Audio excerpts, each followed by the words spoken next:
2021년 5월 22일 노량진을 출발하여 사육신공원, 노량진 학원가 골목, 노량진 수산시장, 63빌딩, 여의도 한강공원까지 걷기 기록 중 첫 번째 노량진입니다. 대한민국 최고의 공무원 학원의 메카, 젊은이들의 열정과 땀이 담긴 도시 노량진입니다. 오늘은 그곳을 다녀왔습니다. 누구보다 중등 임용시험과 구급 공무원 시험 준비를 13년 동안 해본 저로선 너무도 그들의 열정이 느껴진 노량진입니다. 저는 대한민국에서 취업 포기했습니다. 저만의 삶을 찾아보려 합니다. 수원역을 향해 출발했습니다. 1호선 지하철을 타고 한 번에 노량진역까지 갈 수 있었습니다. 노량진역에 도착하자마자 멀리 보이는 63빌딩, 이젠 36스퀘어라고 부른다는데 개인적으로는 그냥 63빌딩이라 부르겠습니다. 참고로 제가 영어교육 전공입니다. 공무원 시험은 에듀윌, 역시 온통 벽에 공무원 시험 광고판입니다. 그렇게 노량진역 8번 출구로 나와서 사육신공원으로 향했습니다. 나름 이 동네에 터줏대감들인 것 같아 먼저 향했습니다. 카메라를 캐논 750D로 바꿔 촬영을 시작했습니다. 가는 동안 수많은 공무원 학원 간판들이 보입니다. 경찰, 소방관, 중등교사, 9급, 7급 등등 대한민국 모든 공무원 시험의 메카라고 불리는 이곳 노량진입니다. 제게도 너무나도 익숙한 이름들이 보여서 낯설지 않는 풍경이었습니다. 저 또한 과거 공시생 중 하나였기에 누구보다 그들의 고충을 가장 잘 아는 사람일 것입니다. 사육신공원 입구에 도착하여 올라가는 길에 괜찮니? 라는 문구의 현수막이 보입니다. 아마도 지금 코로나 이 시대를 살아가는 우리 모두에게 묻고 싶은 말인 것 같습니다. 당신은 괜찮습니까? 우리의 따뜻한 말 한마디가 사람을 살릴 수 있음을 다시 한번 생각해 봅니다. 그렇게 사육신공원에 도착하여 향도 올리고 나름 예의를 갖춰서 오늘 하루 노량진에서 영상 촬영을 왜 하는지 나름 눈을 감고 생각을 정리했습니다. 제가 이곳 노량진에서 영상을 촬영하는 이유는 2021년 코로나 이 시대를 살아가는 모든 노량진의 젊은이들의 피와 땀의 노력을 기록하여 그들이 어떤 삶을 살고 있으며 우리는 앞으로 어떤 삶을 살아야만 우리 모두가 행복해질 수 있는지 나름 이 시대를 살아가는 젊은이로서 이 영상으로 기록을 해보려 합니다. 그렇게 사육신공원 위로 향하여 도착한 전망대, 그곳에선 63빌딩이 보입니다. 한강도 보여서 왠지 이곳은 노량진 수험생들이 갑갑할 때마다 많이 찾을 것 같은 핫플레이스였습니다. 아니나 다를까 곳곳에 이야기를 나누는 수험생들이 많이 앉아 있었습니다. 그렇게 사육신공원을 내려와 본격적으로 노량진 학원가를 영상으로 촬영했습니다. 수많은 대형 학원들이 질비해 있습니다. 단연 그 앞에 제일 눈에 띄는 곳은 컵밥거리.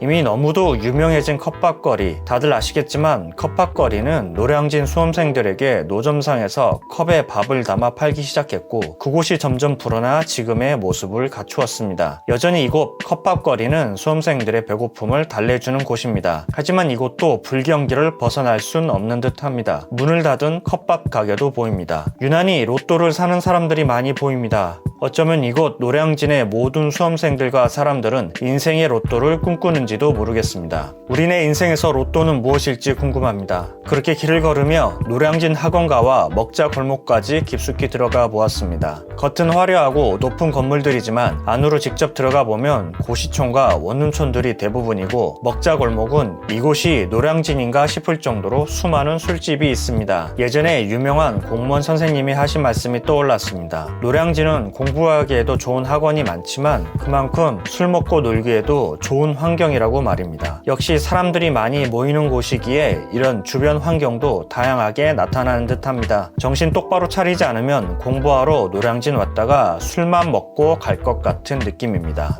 한참을 촬영하다 보니 때늦은 점심을 먹기 위해 혼밥집을 검색해 보았습니다. 그랬더니 1인 보쌈집이 있어서 궁금하기도 했고 고기를 좋아하는 사람으로서 찾아가 보았습니다. 1인 보쌈집은 먹어보니 고기 양이 많아서 좋았습니다. 맛은 평범했지만 고기 양이 많아서 아쉬운 점이 없을 정도로 나름 양에서 승부를 보는 듯 했습니다. 아무튼 고기 양이 많아서 성인 남자인 저도 배부르게 먹었으니 이만하면 허기진 공시생들의 배를 채워주기엔 충분할 듯 합니다. 역시 고기는 여럿이 먹어야 제맛인데 말입니다. 다음에는 좋은 사람들과 함께 고기를 먹어야겠습니다. 그렇게 밥을 먹고 나서 미처 다 돌아보지 못한 노량진 학원과 골목을 구석구석 밟아보며 수많은 식당과 술집 등 그 속에 분주히 움직이는 공시생들을 보았습니다. 노량진은 우리에게 어떤 메시지를 던지는지 생각해 봅니다. 어떤 한 서울대생이 구급 공무원 시험을 보는 이유가 저녁이 있는 삶을 원한다고 했습니다. 무척 슬픈 이야기였습니다. 언젠가 미래의 우리 후손들은 지금의 우리를 뭐라고 기억할까요? 돈 벌기 위해서 무한 경쟁한 사람들이라고 할까요? 저는 그리 생각하지 않습니다. 현 시대의 젊은이들이 행복해지려고 노력하는 모습은 당연한 것입니다. 그들은 잘못이 하나도 없습니다. 이미 사회 구조적으로 위에서부터 뭔가 기형적으로 잘못된 사회의 모순이 내려오고 내려와 지금이 그 최고 정점에 다다른 시대이기 때문일 것입니다. 그렇다고 사회를 원망하거나 어른 세대를 원망하는 것은 아닙니다. 다만 좀 더 사회 문제에 관심을 갖고 결국 우리 자식들이 사는 세상이 이리도 망가져 있으니 조금만 더 관심을 가져준다면 절대 이렇게 우리 젊은이들이 무한 경쟁 속에서 자신의 영혼을 깎아먹는 행동은 안 하겠지요. 그저 안타까운 마음에 저 또한 동시대를 살아가는 젊은이로서 어떻게 하면 지혜롭게 이 문제를 해결할 수 있을지 문제 제기를 해보면서 우리 모두가 관심을 갖고 연구해보자라고 제안할 뿐입니다. 그저 노량진 모든 공시생들에게 힘을 내라고 희망을 주고 싶은 마음밖에 없습니다. 언젠가 우리 모두가 꽃길만 걷길 희망해 봅니다. 노량진 공시생 여러분의 앞길에 꽃길만 있기를 바라봅니다. 들어주셔서 감사합니다.